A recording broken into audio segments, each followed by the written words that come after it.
Today we're going to talk about postulates, which we referred to before as statements that we accept to be true and don't need to be proven, and theorems. Now we're getting into the territory of we are going to need to prove these, but based on our past postulates or mathematical properties, we can prove them. So now, once we prove them, we can use them. And they're going to be relating to the points, lines, and planes, because that's been our focus so far, with the exception of angles.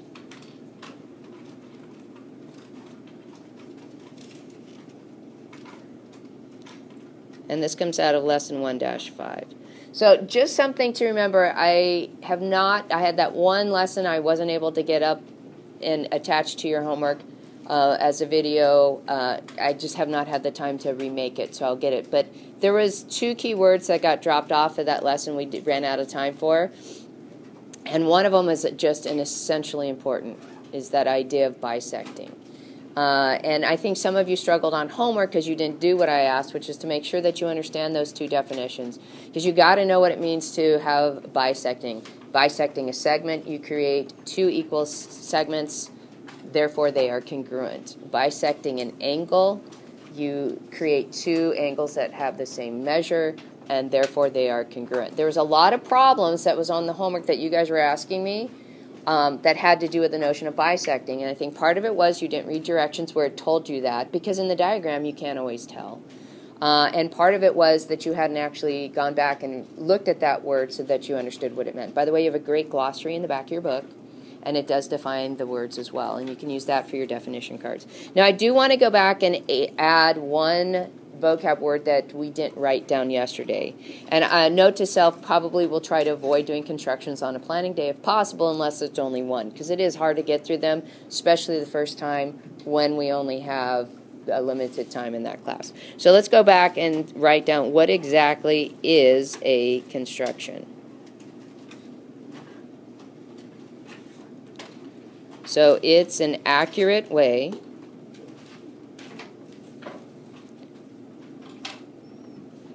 of, and I have on my paper drawing, but I don't like that word because drawing to me means you're physically using the measuring tools to make it. So I'm going to change my word into, and I don't like we're using the word construction or constructing in the word of construction because it's kind of like, that's kind of weird too. So I'm going to say of creating.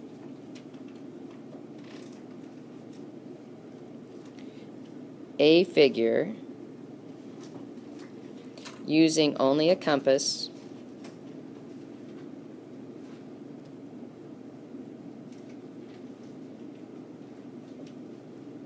and straight edge.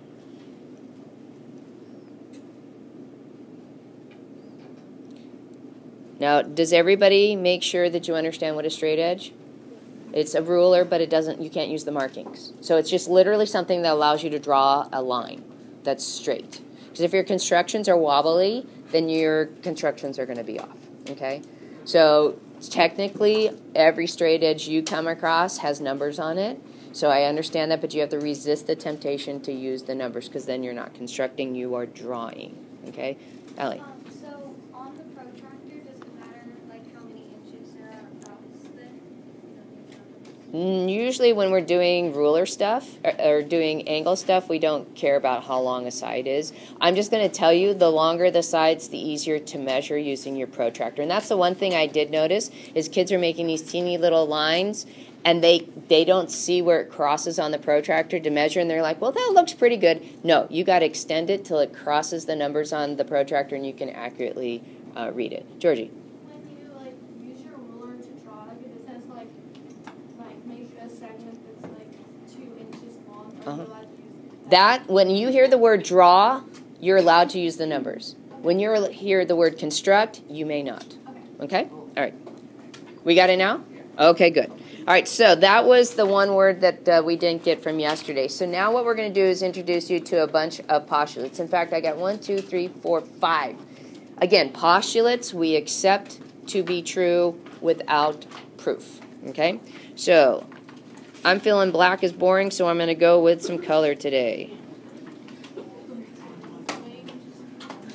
I like black, but it's just like, I just feel like black in the notes gets really boring.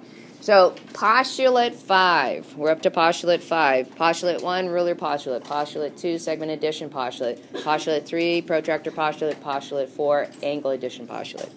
So, postulate 5, no name, which means if you use this on a proof, you have to write out all the words. Okay? It says a line contains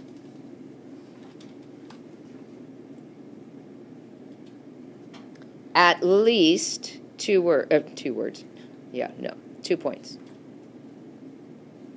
So what does at least mean? It could be more. Okay. So a minimum of 2, but there could be more. All right. A plane contains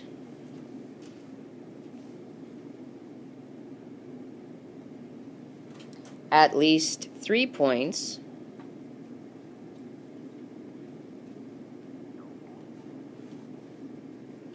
not all in one line. Oops.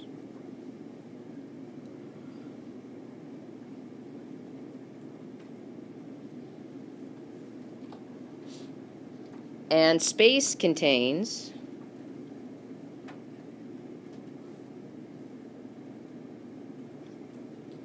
at least 4 points.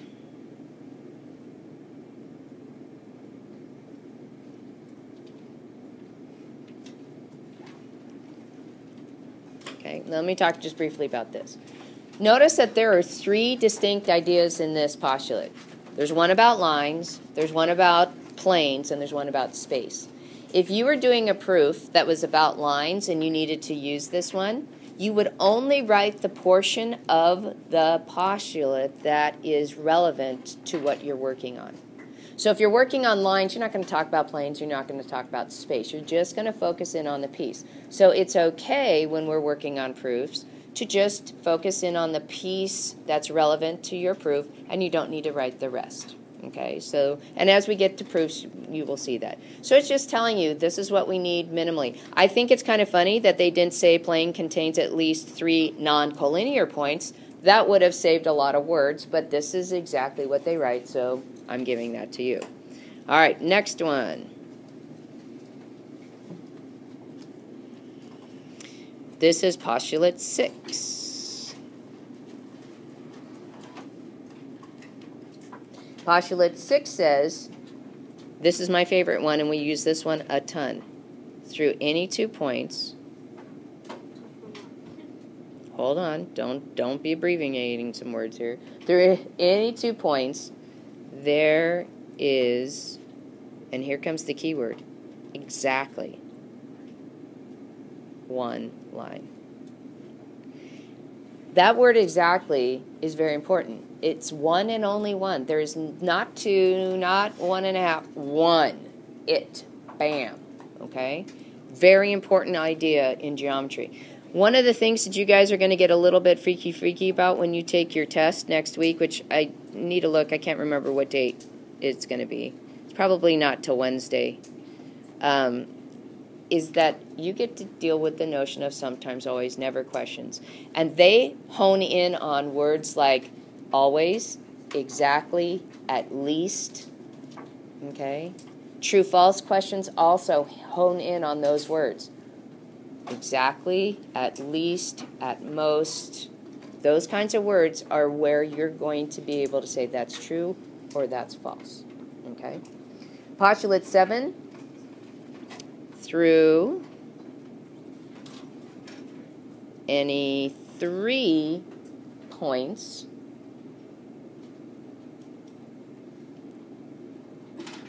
there is at least 1 plane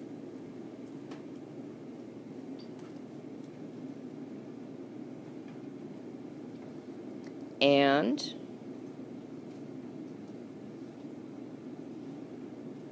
through any 3 non-collinear points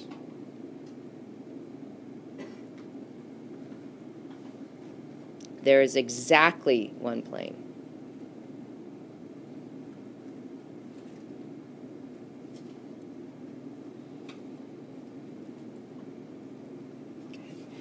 So that's kind of strange. It says through 3 points there's at least one plane, and if those points are non-collinear, then there's only one plane. So how can you have 3 points in which there would be multiple planes coming out of them? We'll give you a hint. Look around the edges of the room. You've got this edge across the room over here. You've got the plane coming out from the top. You got the plane coming vertically. So we have actually planes you don't see are coming through it at all sorts of angles. Just because you don't see them doesn't mean they don't exist. Anytime you have collinear points, 3 of them, you can have an infinite number of planes passing through that. Infinite. It's the notion of non-collinear that gives you uniqueness. Okay? So that's a big, big, big aha on that one. All right, let's do postulate 8.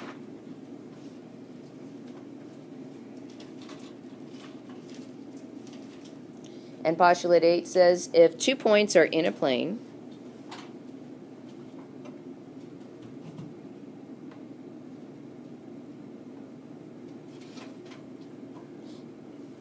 then the line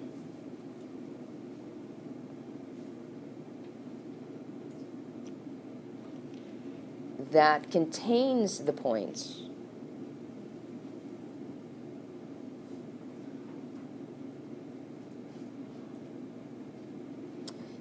is in that plane.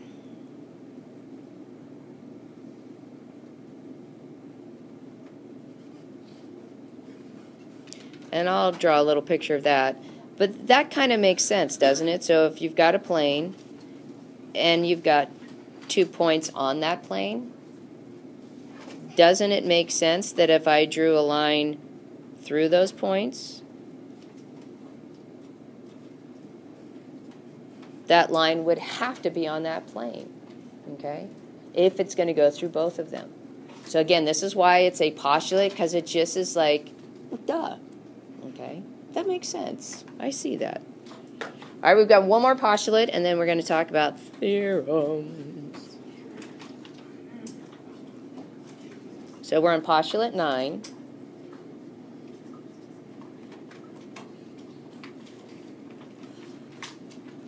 And if 2 planes intersect,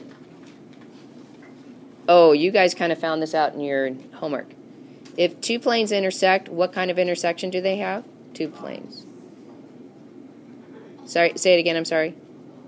Yeah. If 2 planes intersect, and remember how I said that happens a lot in homework, where you experience something and then down the line you get a postulate or a theorem or something that kind of says, oh yeah, that is true. So if 2 planes intersect, then their intersection is a line.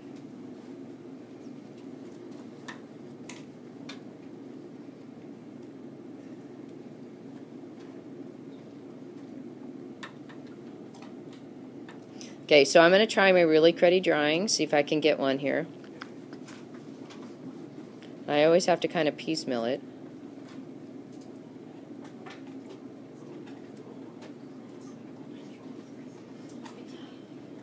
Yeah, it does look like a Band-Aid. I agree. So there's my 2 planes.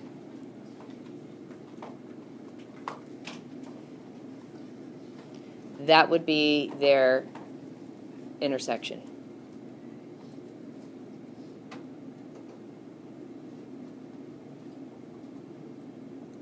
Okay.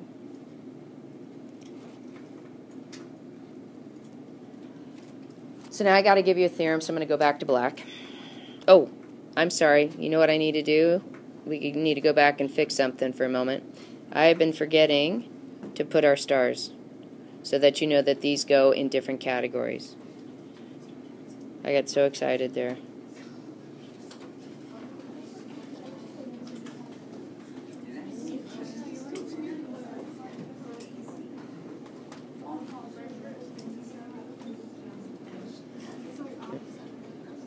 Oh, sorry, I got it on the first one and then kind of blitzed on the others. So remember, stars mean they're going to go in that other pile of cards that we generically called theorems, but postulates are in there too. And then the definitions are the ones that just get a line underneath them. So let's talk about what on earth is a theorem. And by the way, please work on spelling. It's not theorem, which I get a lot. Theorem. Okay. Yeah, this is all based on Greek and Latin, so yeah, kind of are stuck with their spellings. You just have to accept it. I'm sure Pythagoras doesn't like it when you misspell his name. So it's a statement that must be proved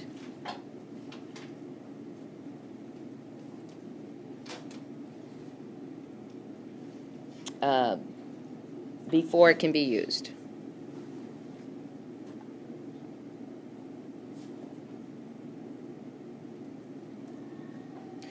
So here's something that you guys need to understand about theorems. As soon as we talk about it in class or it's in the lesson that your homework is based on, you're allowed to use it. If it shows up further down in the book or it's something you've known from past years, you can't use it. You can't use it till we get to it. Because by the time we get to it, we've proved it. All right? Here's where I have a problem. You're going to see me, somebody's going to ask me a question in class, and I'm going to sit there and I'm going to stare for a moment. And it's not that I've gone to some other place and I'm deciding what I'm going to make for dinner. I'm actually trying to remember, okay, have we covered that yet in class? If we can't, can't go through that way, I have to come a different way. So I'm changing my gears, okay? Unfortunately, having taught the entire course 10 times, I remember the stuff that comes later, and it's so much faster once I know that later stuff, but I can't use the later stuff until we get there. All right, Brooke, you had a hand up. So the theorems and the postulates will go in the same pile? Yeah, anything that has a star is something you can use in a proof. Those are things I let you use on a test, okay? Even though we're not going to do proofs on this test, but you're going to be doing true, false, sometimes, always, never, and it's going to be based on the information given to you in those theorems and postulates. So again, what you're doing is you're practicing them, going through them every night so that you are familiar with them, okay? So if we ask you a question, you just blank this here, and then this week you're going to express sometime. Okay, and there'll be times where I'm sitting there and I'm going through it, and I'll say, okay, give me a minute. And then there'll be times when I say, you know what? I'm going to table this and we'll talk about it tomorrow. Sometimes it's too lengthy for the length of time we have. Sometimes it's because my brain has gone down this path and I'm not sure if it's a good one. So I don't want to falsely teach you and then have to reteach you. So that's what you'll probably hear. So don't be freaking out. Okay, I'm still here and I haven't gone to my happy place. Okay, you are my happy place. Georgie, was that a question? For the theorem vocab card, are we allowed to use that one on the test? No vocab cards whatsoever. Okay. So like you may have matching with vocab on the test. That's all coming from your sweet brain, okay? All right, yeah. yeah, baby. All right, moving on. Theorem. 1-1. So again, the numbering is completely unimportant. 1-1 means chapter 1, first one that shows up. Okay? This is not the first theorem that shows up in every single textbook. It's just called a theorem. We don't have a name for it. So the bummer is you use it on a proof, you have to list out all the words. That's why I let you use the theorem cards on quizzes and tests, so that you have the words accessible to you. You're not allowed to paraphrase on these, okay? So it says, if two lines intersect,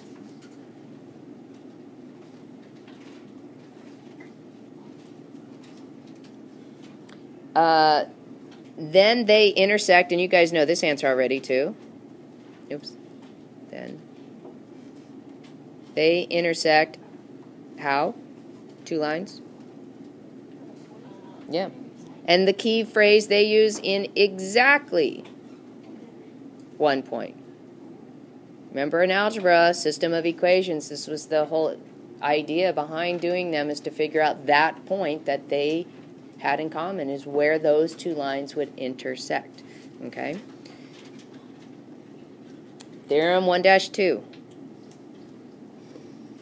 Now, some of these proofs are very just logically oriented. There's not a mathematical calculation that takes place or that kind of gears you to the path. Where a lot of our proofs, math does help direct us in our proof. And in fact, I will show you a couple proofs that are just based on logic, and you're going to go, I don't really like that one. Okay, but there you are what they are. Theorem 1-2, through a line.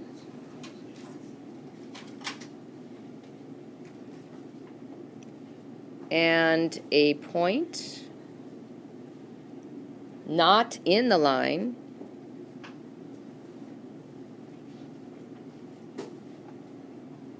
there's exactly one plane.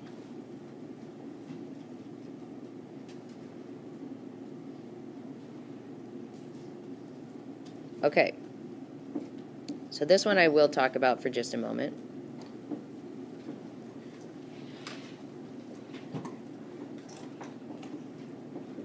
We've got a couple things going on here. We've got a line, and we've got a point. And this theorem says there's only one plane that that's going to be true for. So what postulate did we talk about that would support this particular one? What postulate did we just write down in our notes that would support that that has to be one plane? John? Postulate 7. And what does postulate 7 say? Through any 3 points, there is at least one plane, and through any 3 non-collinear points, there is exactly one plane. Okay. Bam! If I had a gold star, I'd go stamp it on your forehead right now. Good job, John. Okay. How did John take this diagram and connect it to postulate 7, where they're talking about 3 non-collinear points form exactly one plane? Mikey. In that plane, there's 3 non-collinear points. Any 2 points that are like on the line, and then one that's the one random point. So the comment, exactly, the comment Mikey just said about there's take 2 points off of that line. Remember what postulate 5 says? A line contains at least 2 points. So we've got 3 non-collinear points, at least 2 off of that line, and then 1 from the random guy by himself. So that's what we're talking about proofs. We took postulate 5 and 7 together, helped us prove theorem 1-2. Okay, I got one more for you, and then we be done. We be done, yeah.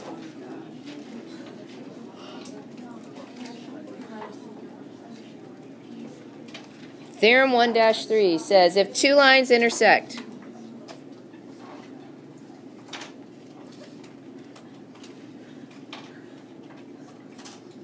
then exactly, there's that word again, one plane